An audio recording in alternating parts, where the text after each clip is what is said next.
मोहब्बत की भी नजरें उठे आशाएं उम्मीदें से अब मुश्किल नहीं। હવે એલઆર શ્રેણી એસી પરિપથ એલઆર એટલે કે એલ અને આર ઇન્ડક્ટર અને શ્રેણીને એકબીજા સાથે શ્રેણીમાં જોડવાનું. આની આગળ આપણે બધા જે છે તે અલગ અલગ જોઈ ગયા છે. એક ખાલી ફક્ત કે માત્ર આર એલ ને સી. હવે બંનેનું કોમ્બિનેશન. તો પહેલા આપણે શ્રેણીમાં જોઈએ તો આપણી પાસે આ એસી જનરેટર છે, બરાબર છે. એ કોને ફોલો કરતું છે? તો એ એમ કહી શકાય કે V બરાબર Vm sin ઓમેગા ટી ને ફોલો કરતું છે, બરાબર. એની સાથે આ એક એલ ઇન્ડક્ટર અને એક અવરોધ અને શ્રેણીમાં જોડેલા છે. ઇન્ડક્ટર જે છે તેનું ઇન્ડક્ટન્સ જે છે તે એલ અને આનો છે તે અવરોધ છે તે આ. કોઈ પણ ટી સમય પરિપથમાં વહેતો પ્રવાહ IT આપણે આ રીતે દર્શાવી શકીએ. તો જો સૌથી પહેલા હવે આર નો વિચાર કરીએ તો આર માટે શું આવશે? તો આર માટે આપણે એમ કહી શકાય કે જેમાંથી વહેતો પ્રવાહ, બરાબર છે, અને એના બે છેડા વચ્ચે વિદ્યુત સ્થિતિમાનનો તફાવત આ. એટલે પહેલા આપણે એમ વિચાર કરતા હતા કે પરિપથમાં માત્ર આર જોડેલો હોય તો આપણને ખબર છે કે આ VR, બરાબર, ને એમાંથી વહેતો પ્રવાહ આ. આપણને આ રીતના મળે. બંને એકબીજા સાથે કેવા છે? સમાન કળામાં છે.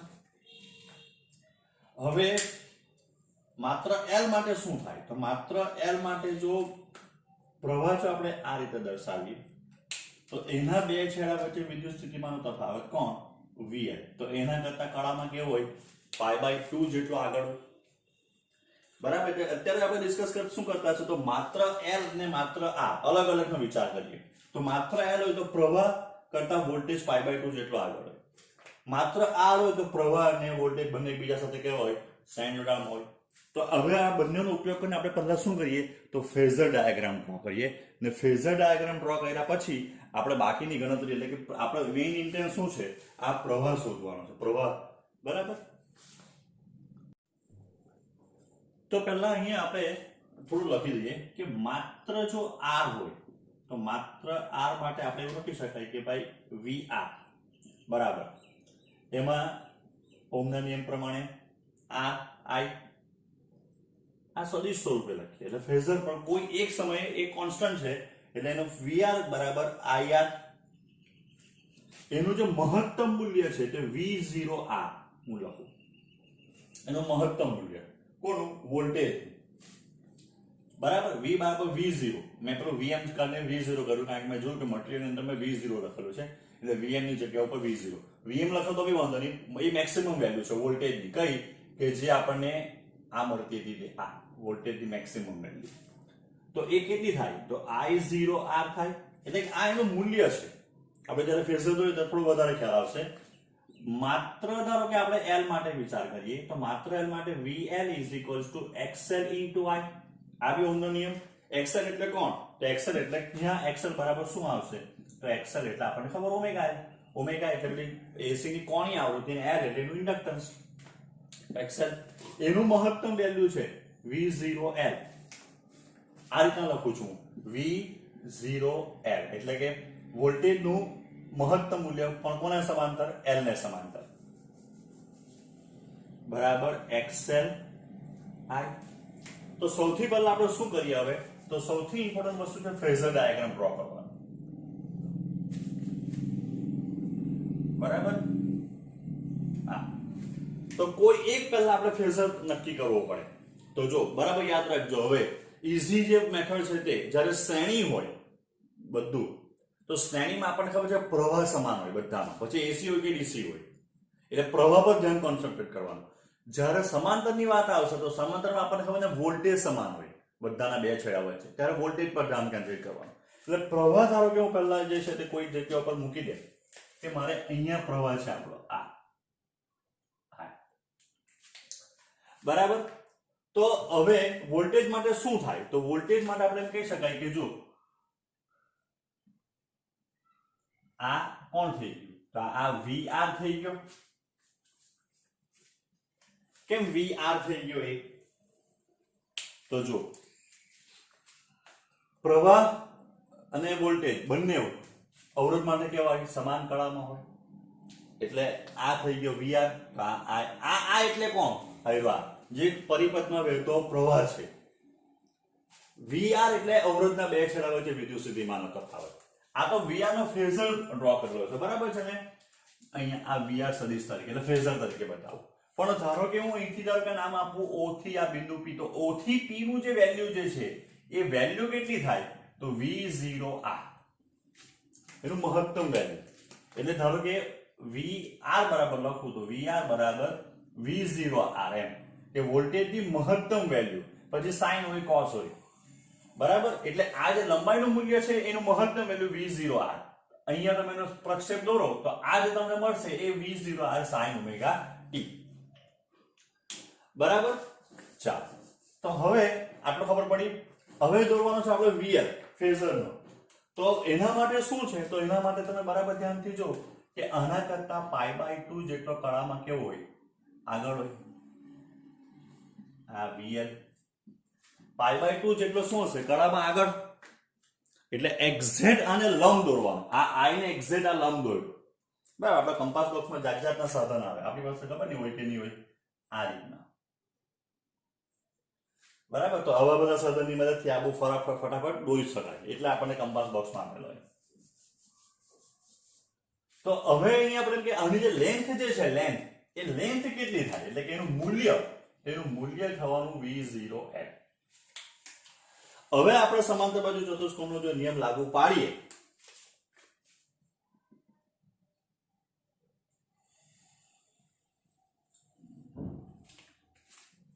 બરાબર? થોડુંક આપણે આમ તેમ કરું કારણ કે બેઠું પહેલા પર જ આવ્યું.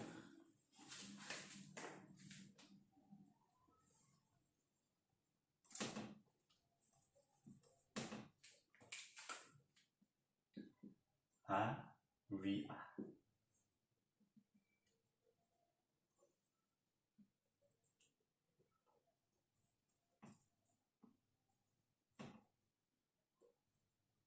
આ સમાંતર બાજુ ચતુષ્કોણ પૂર્ણ કર્યું આપણે.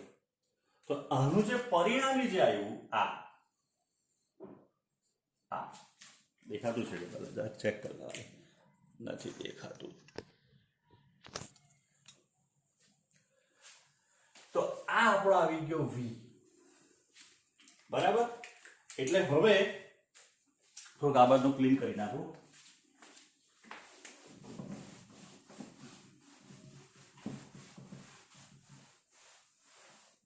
જો સમાંતર બાજુ ચતુષ્કોણના નિયમ પરથી અથવા આપણે એમ કહી શકાય કે V બરાબર VL પ્લસ VR. ધારો કે બે સદિશ હોય, તો આ આપણો એક સદિશ હતો,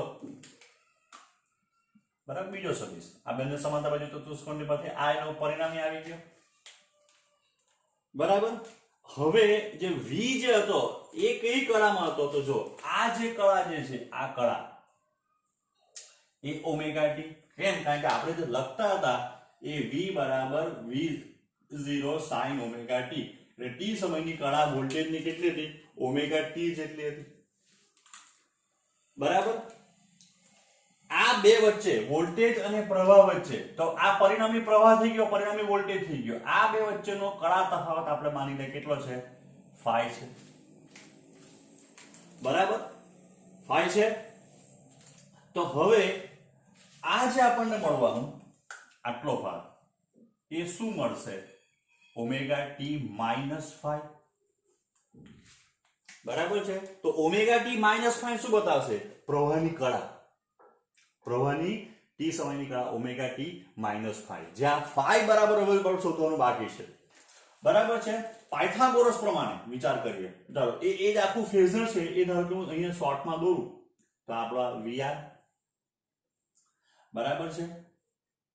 એને લંબ VL ને આ આવી ગયો તે V. બરાબર? બિંગો મેડ એંગલ કટ ફેરવ્યું આપણે, બરાબર છે? અહીંયા આપણને IV દેખાતો છે, આ ને આ ખૂણો છે તે phi. બરાબર, તો આ VL હશે તો આ બી VL હશે. તો પાયથાગોરસ પ્રમાણે શું લખી શકાય? તો પાયથાગોરસ પ્રમાણે આપણે આવું લખી શકાય કે v² બરાબર vl નો સ્ક્વેર પ્લસ vr નો સ્ક્વેર.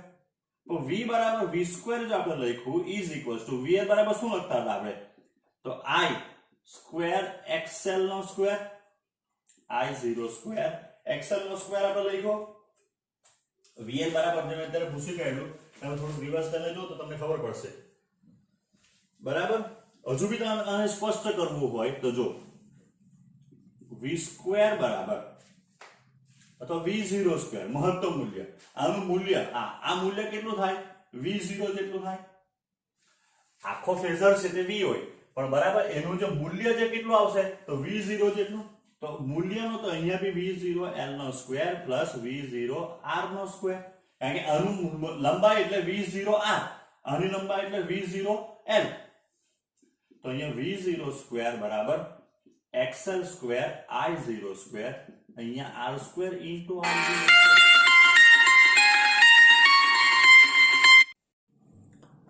એટલે હવે જો અહીંયા આપણે જોઈએ તો v0 સ્ક્વેર બરાબર i0 સ્ક્વેર xl નો સ્ક્વેર પ્લસ r સ્ક્વેર. એનો અર્થ એમ થયો કે therefore i0 બરાબર v0 વર્ગમૂળની અંદર r સ્ક્વેર પ્લસ xl નો સ્ક્વેર. આ આપણને i0 ની વેલ્યુ મળી. બરાબર, આપણું પ્રવાહ જે છે તેનું સ્વરૂપ કયું હતું? તો પ્રવાહનું સ્વરૂપ i બરાબર i0. જે રીતના v બરાબર v0 sin ઓમેગા t, તો પ્રવાહનું સ્વરૂપ હતું i બરાબર i0 sin. અહીંયા આપણને ફેઝર પરથી દેખાય કે એની પ્રવાહની t આ પ્રવાહ i તે આ જ છે. તો એની કળા કેટલી છે? ઓમેગા t પ્લસ 5 માઈનસ 5 જેટલી છે. આકૃતિમાં બી દેખાય, ફેઝરમાં બી દેખાય કે પરિણામી વોલ્ટેજ કરતા પરિણામી પ્રવાહ પાછળ છે, કારણ કે ફેઝર આમ જવાનું, એટલે એના કરતા વોલ્ટેજ આગળ છે, પ્રવાહ પાછળ છે. બરાબર, હવે જ્યાં phi બરાબર, તો જો અવરોધ માટે phi બરાબર 0 આવે, માત્ર અવરોધ હોય તો. બરાબર, માત્ર ઇન્ડક્ટર હોય તો phi બરાબર π/2, પણ π/2 માં વોલ્ટેજ પ્રવાહ કરતા આગળ. અને માત્ર c હોય તો phi બરાબર π/2, પણ હવે પ્રવાહ વોલ્ટેજ કરતા π/2 જેટલો આગળ. જ્યારે અહીંયા એવું નથી. phi ની જે આપણને વેલ્યુ જોઈતી હોય તો અહીંયા જે આકૃતિ જે છે, આ આકૃતિ, તો એના ઉપરથી તમે ટેન્જન્ટ phi શોધો. તો ટેન્જન્ટ phi એટલે કોણ? તો સામેની બાજુ ભાગ્યા પાસેની બાજુ. તો સામેની બાજુ કોણ થાય? તો તમે કે v0l. આનું મૂલ્ય કેટલું છે? તો v0l. આનું મૂલ્ય કેટલું છે? v0r. તો v0r તો is equals to આ થઈ ગયું i0 into xl, આ થઈ ગયું i0 into r. બરાબર, તો therefore tangent phi is equals to xl upon r. tangent phi equals to શું થવાનું? xl upon r. xl બરાબર કોણ છે? Omega l upon r. બરાબર, હવે જેમ જેમ આપણે ઓમેગા કે l ને r ની વેલ્યુ હોય તો એ પ્રમાણે તમારો phi જે છે એ બદલાય. ધારો કે એવું બન્યું કે omega l equals to r થઈ ગયો. ઓમેગા l ની વેલ્યુ બરાબર કોણ થઈ ગઈ? r. તો આ 1 થઈ ગયું, તો ટેન્જન્ટ phi બરાબર 1 એટલે phi બરાબર 45. તો આવી રીતના અલગ અલગ કિંમત આવી શકે. એટલે જ્યારે માત્ર LR શ્રેણી પરિપથ હોય તો ત્યારે પ્રવાહ કેટલો? I બરાબર I0 sin omega t minus 5. જ્યાં I0 બરાબર V0 અપોન આ જે છે તે શું થયું ખબર? એ બી સમજાવું. આ જે છે એ અવરોધ થઈ જવાનો, કારણ કે પ્રવાહ વોલ્ટેજ તો આ અવરોધ. આ બરાબર જ્યાં phi બરાબર ટેન્જન્ટ phi બરાબર ઓમેગા l અપોન r. હવે જે અહીંયા આપણે જે લખ્યું એ શું છે? તો એનો પરિણામી ઇમ્પિડન્સ છે. આપણે જે વાત કરી ગયેલા છે મોડ્યુલસ ઓફ z ઇમ્પિડન્સ. તો એ ઇમ્પિડન્સ z બરાબર શું આવે? તો r² પ્લસ xl નો સ્ક્વેર. r² પ્લસ xl નો સ્ક્વેર થવાનું. એ શું બતાવશે? આ ઇમ્પિડન્સ z બતાવે અહીંયા, કારણ કે અહીંયા અવરોધ છે. એસી માં અવરોધને અવરોધની કે ઇમ્પિડન્સ કહેવાય. તો એ ઇમ્પિડન્સ નું મૂલ્ય કેટલું છે? તો આપણે લખ્યું વર્ગમૂળમાં r² વત્તા xl. બરાબર છે.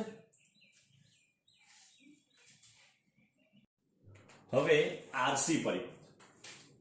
તો RC પરિપથ માટે R અને C.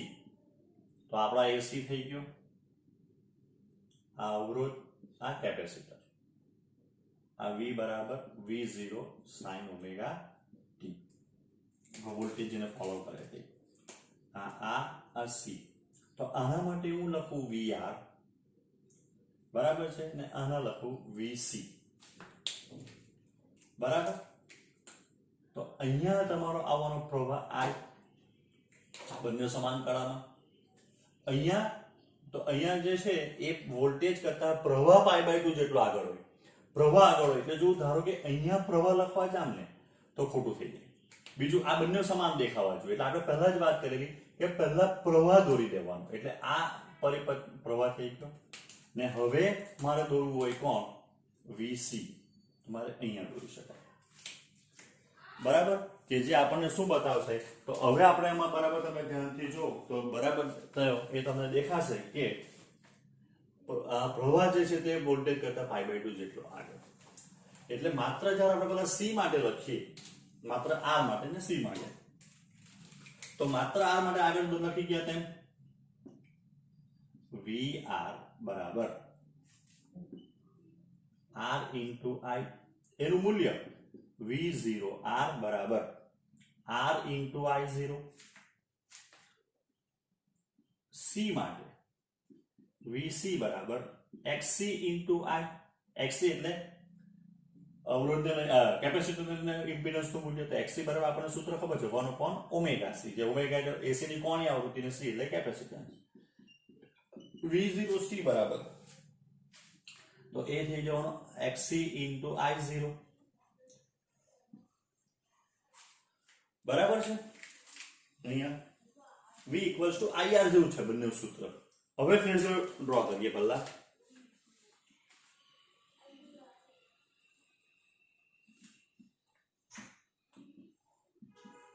તો સૌથી પહેલા આગળ આપણે વાત કરીએ તેમ પ્રવાહ નક્કી કરી દઈએ. આ આપણો પ્રવાહ આ બરાબર છે. હવે VR, તો VR તો હંમેશા કેવો હશે, તો માત્ર R માટે V અને I એકબીજા સાથે એક જ કળામાં. એટલે આ થઈ ગયો VR. આનું મૂલ્ય જે આવશે V0R આવે. આવ્યું આ V0R જે છે એ આનું લંબાઈ. હવે VC દોરવો હોય તો VC માટે શું થાય, તો VC માટે જે છે કહેવાય કે આ I કરતા VC એટલે કે કેપેસિટરના બે છેડા વિદ્યુત સ્થિતિમાન તફાવત તે પ્રવાહ કરતા π/2 જેટલો કેવો હશે પાછળ. એટલે આને એક્ઝેક્ટ લંબ દોરવાનો. આ થઈ ગયો VC, બરાબર. હવે પેલો સમાંતર બાજુ ચતુષ્કોણનો નિયમ લાગુ પાડીએ. આ એકબીજાને લંબ. હા, તો હવે જ આપણને પરિણામી જે મળવાનો એ આ મળે V. હવે અલગ અલગ ખૂણાઓ જો આપણે બતાવીએ તો જો આ તો પેલા 90 છે. વોલ્ટેજની પરિણામી વોલ્ટેજની જે કળા છે આ એ કેટલી છે? Omega T. પરિણામી પ્રવાહ અને પરિણામી વોલ્ટેજ વચ્ચેનો કળા તફાવત આપણે એમ કહી શકાય કે phi હોય. તો હવે ટી સમયે પ્રવાહની કળા કેટલી થવાની? તો તમે જોઈ શકો ઓમેગા ટી પ્લસ phi થવાની, બરાબર. ટી સમયે વોલ્ટેજની પ્રવાહની કળા કેટલી થાય? Omega T plus phi. જે આની આગળની થિયરીમાં ઓમેગા ટી માઇનસ phi આવતું હતું જ્યારે R અને L હતા ત્યારે. phi એટલે પ્રવાહ અને વોલ્ટેજ વચ્ચેનો કળા તફાવત. અહીંયા તમે જો કે વોલ્ટેજ કરતા પ્રવાહ આગળ દેખાતો છે. વોલ્ટેજ કરતા પ્રવાહ કેવો દેખાય? આગળ દેખાય. એ phi જેટલો આગળ છે એમ કહેવાય. એટલે phi એ પ્રવાહ અને વોલ્ટેજ વચ્ચેનો કળા તફાવત છે. અહીંયા બી આગળની થિયરીમાં જે કદાચ કહેવાનું રહી ગયેલું હતું, તો phi એ શું છે? I અને V, પરિણામી પ્રવાહ અને પરિણામી વોલ્ટેજ વચ્ચેનો કળા તફાવત. જે આપણે ટેન્જન્ટ phi વાળું સૂત્ર તારેલું તે ઓમેગા L બાય R, બરાબર છે. અહીંયા તો હવે જો આપણે આની ગણતરી કરીએ તો પહેલા આપણે શું શોધીએ? તો આપણો જે I છે આના ઉપરથી લખવું હોય તો V બરાબર VR પ્લસ VC. એનો અર્થ કે V0 હવે પાયથાગોરસ, બરાબર છે. આ એકબીજાના લંબ છે, બરાબર દેખાતું છે કે અહીંયા.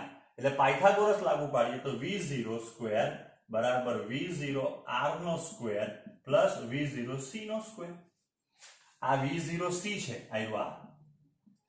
અહીંયા V0 R છે આ, બરાબર. એટલે એ અહીંયા થવાનું આ બી V0 R. તો આ એક બાજુ આ લંબ દોરીએ બરાબર બરાબર, આ એક બાજુ આ બીજી બાજુ ને આ આપણો કર્ણ બની ગયો. તો અહીંયા તો થવાનું v0 સ્ક્વેર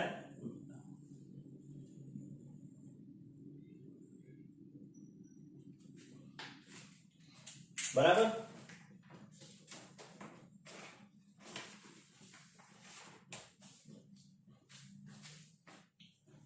v0 સ્ક્વેર બરાબર i0 square r square plus i0 square xc નો સ્ક્વેર. તો therefore i0 બરાબર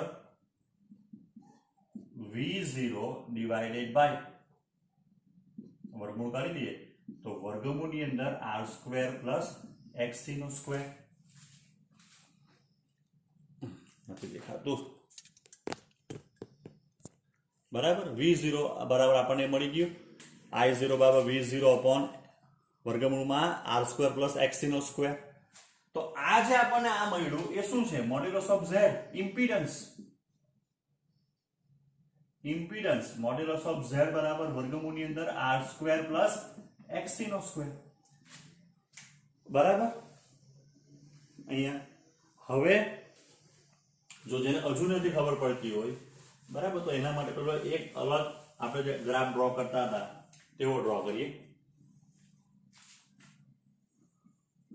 આ VC એને એક્ઝેક્ટ લંબ કોણ? આ VR, આ પરિણામી V બરાબર છે, બિંગો મેડ એંગલ. આ બે બીજા 90. V જે ખૂણો બનાવ્યો બરાબર છે, આ V ને R ની વચ્ચેનો ખૂણો બરાબર, એ આપણને કેટલો મળવાનો? તો પ્રવાહ ક્યાં છે? અહીંયા છે પ્રવાહ I, નહીં પ્રવાહ ક્યાં છે? અહીંયા છે, આની સાથે VR સાથે છે ને પ્રવાહ આવ્યો આ. તો આ ખૂણો તમારો ફાઈ થાય બરાબર, આવ્યો આ દોરેલો છે તે.